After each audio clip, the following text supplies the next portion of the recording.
Hello, it's Dee here with another slice of supervision, if you can bear that. So in previous videos, I was inviting you to understand supervision simply as a purposeful pause, stepping back from busyness, taking some time and space to notice what is happening in you, as well as reflecting on what's happening in the work. I also suggested that the kind of supervision I'm describing is not clinical supervision, which has a role and purpose and is important for those who are involved in clinical work. That type of supervision is about growing your competency and your capacity under supervision in a particular clinical skill.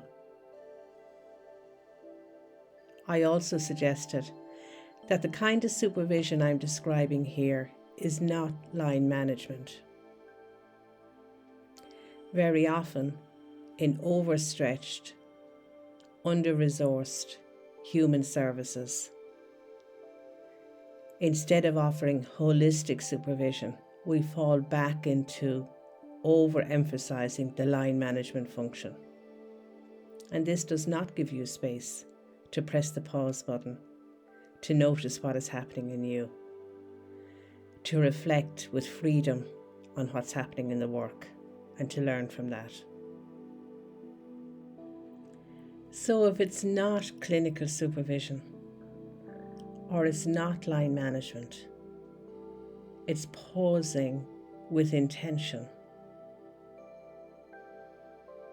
How does it work?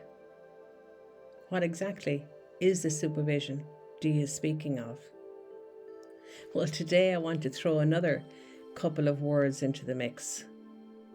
I'm speaking about cross-professional wisdom supervision. A mouthful, but important words, I think, to describe the value of the work. So I want to unpack those two things.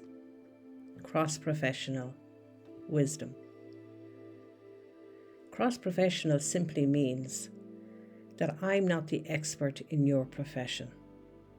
I don't need to have studied what it is to be a Garda on the beat or a doctor in the HR department in order to provide a safe, supportive space for you.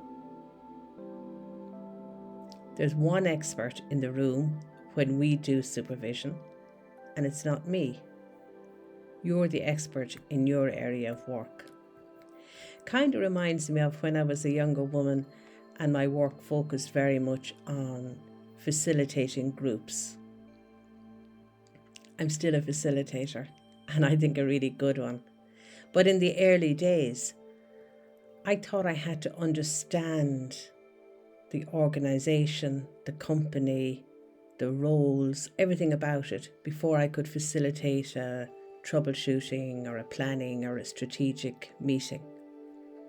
I was wrong. I was just muddying the waters, pretending to be the expert.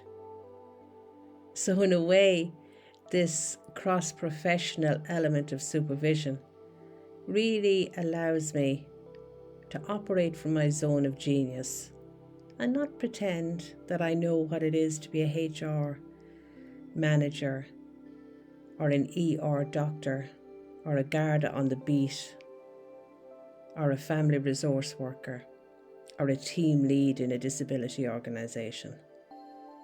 Of course, hanging around the edges, I've developed a lot of understanding about these industries.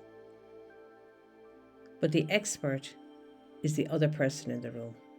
So that's what cross-professional supervision means. That it is the same process that works no matter what your area of work is. And the second word I want to look at today gives us a hint into what that process is. So it's cross-professional wisdom supervision. So if we pause with intention in a safe and supportive space, in a way we unburden ourselves. We speak out loud what may be whirring around like a washing machine inside. And then things settle. And we identify maybe some habit energy that isn't serving us well. Or we identify an area where we want to really claim our competency and grow our skill.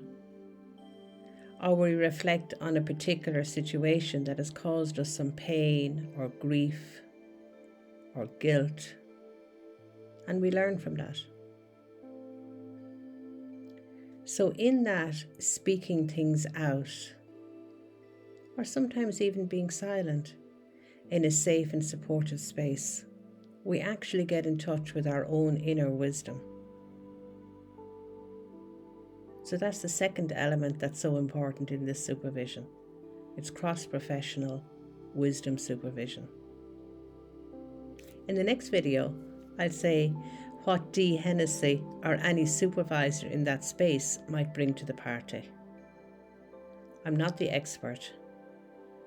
I'm providing the container or the safe space. I'm using my expertise, my zone of genius, to help you to come home into your body, to notice what's going on. And then I might ask some skillful questions. But you're the expert. And the job really is allowing the mud to settle enough for you to connect with your own inner wisdom. But next time I'm going to say more about that. What's a supervisor in that space? But for now, thanks for listening. If you haven't caught the earlier videos, wherever you're watching this, you will see 2 previous videos if you scroll back. If you haven't a clue who I am, my name is Dee Hennessy, Mindful Facilitation, a long-time supervisor in the non-profit and the human services area, and also a good facilitator. So I'll be back to talk about, well, what does Dee Hennessy or the supervisor bring to the party?